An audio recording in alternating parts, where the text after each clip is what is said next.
ज्ञानवापी को लेकर देश भर में सियासी पारा गर्म है। इस बीच बड़ी खबर ये सामने आई है कि इलाहाबाद हाई कोर्ट ज्ञानवापी मस्जिद के वजूखाने के सर्वे की गुजारिश वाली याचिका पर सुनवाई करेगा। लेकिन इससे पहले कोर्ट ने याचिकाकर्ता को हलफनामा दाखिल कर एक दूसरे वादी लक्ष्मी देवी के जरिए पूर्व में दाखिल हलफनामे के बारे में जानकारी देने को कहा है। उसी शिवलिंग को छोड़ के बाकी ओपन एरिया कथित वजूखाना के सर्वे का हमारा प्रेयर था। आज तो उस पर सुनवाई हुई। चूंकि 21 अक्टूबर 2023 को लर्नेड डिस्ट्रिक्ट जज ने उसको डिसमिस कर दिया था, तो ऑनरेबल इलाहाबाद हाई कोर्ट की तमाम क्वेरी रही। ऑनरेबल जस्टिस रोहित रंजन अग्रवाल साहब की कोर्ट में सुनवाई थी। कोर्ट ने ये कहा कि भाई ये हाई कोर्ट का तो ऑलरेडी इस पे ड्यूली प्रोटेक्टेड एरिया है, कैसे हम इस पे क्या why this court should entertain. तो हमने उनको सब कुछ दिखाया, हमने एएसआई का एफिडेविट भी दिखाया और ऑनरेबल सुप्रीम कोर्ट के आदेश में जो एएसआई का एफिडेविट का पार्ट पैरा 13 से 18 जो है कोटेड है, जिसमें एएसआई खुद ही कहती है कि कहीं भी कुछ नुकसान होगा हम वहाँ का सर्वे नहीं करेंगे, हम बिना नॉन इन्वेंसिव बिना तोड़ फोड़ के सर्वे करेंगे। हमने कहा कि वो तो खुद ही कह रहे हैं। कोर्ट ने मामले की अगली सुनवाई 1 अक्टूबर को तय कर दी है। जस्टिस रोहित रंजन अग्रवाल ने याचिकाकर्ता राखी सिंह की तरफ से दाखिल पुनरीक्षण याचिका पर यह आदेश पारित किया है।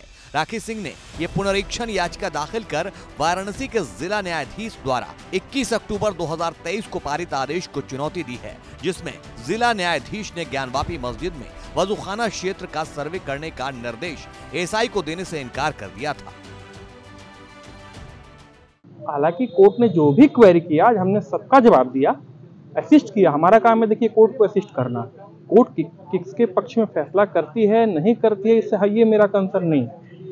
तो बहरहाल आज जो सुनवाई काफी अच्छी रही, हमने असिस्ट किया हिंदू पक्ष की तरफ से। और एक जो लास्ट क्वेरी कोर्ट की थी वो ये था कि चूंकि शिवलिंग के सर्वे वाला 12 मई 2023 ऑनरेबल हाई कोर्ट के ऑर्डर के ऑपरेशन को ऑनरेबल सुप्रीम कोर्ट ने स्टे कर दिया है, तो आखिर ये जो आप एरिया का सर्वे मांग रहे हैं वो ये भी उसी एरिया का है। तो हमने कोर्ट को कहा कि नहीं योर लॉर्डशिप, वो शिवलिंग के लिए था, हमारा शिवलिंग छोड़ के बाकी एरिया के सर्वे का मामला हमारा जो एप्लीकेशन है। तो उन्होंने कहा कि जो लक्ष्मी देवी की तरफ से जो आवेदन डाला गया था इसमें डिस्ट्रिक्ट जज के कोर्ट में, तो ऑनरेबल कोर्ट ने कहा कि उसको लाइए, उसको कहाँ है वो एप्लीकेशन।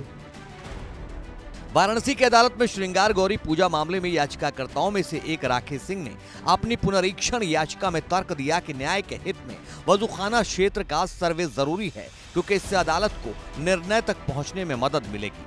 हिंदू पक्ष के वकील सौरभ तिवारी और अमिताभ त्रिवेदी ने तर्क दिया कि पूरी संपत्ति के धार्मिक क्षेत्र को निर्धारित करने के लिए वजूखाने का एएसआई द्वारा सर्वे करवाना जरूरी है। तब हमने ऑनरेबल कोर्ट को कहा कि योर लॉर्डशिप, वो एप्लीकेशन तो अभी रिकॉर्ड पे नहीं है, मैं उसको रिकॉर्ड पे ला देता हूँ। 1 हफ्ते का हमने समय लिया। तो ऑनरेबल कोर्ट ने 1 अक्टूबर को जो है दोपहर 2 बजे सुनवाई की समय नियत की है। तब तक हम उसको फर्दर आर्गुमेंट उस डेट को होगा और हम दिखा पाएंगे कि जो शिवलिंग का सर्वे का आवेदन था वो अलग था और आज का हमारा आवेदन अलग है, और ऑनरेबल सुप्रीम कोर्ट के आदेश का इस पे कोई फर्क नहीं पड़ेगा। सुप्रीम कोर्ट के निर्देशानुसार ये सर्वे गैर आक्रामक पद्धति का उपयोग करके मुमकिन है। एएसआई ने पहले ही वाराणसी में ज्ञानवापी परिसर का सर्वे कर लिया है और अपनी रिपोर्ट वाराणसी के जिला न्यायाधीश को सौंप दी है। आपको बता दें कि ज्ञानवापी को लेकर देश भर में सियासी पारा गर्म है। इस बीच उत्तर प्रदेश के सीएम योगी आदित्यनाथ ने कहा था कि आज के समय में लोग ज्ञानवापी को दूसरे शब्दों में मस्जिद कहते हैं, लेकिन ज्ञानवापी तो स्वयं विश्वनाथ जी हैं। इस बयान के बाद पूरे राज्य में सियासी पारा गर्मा गया था।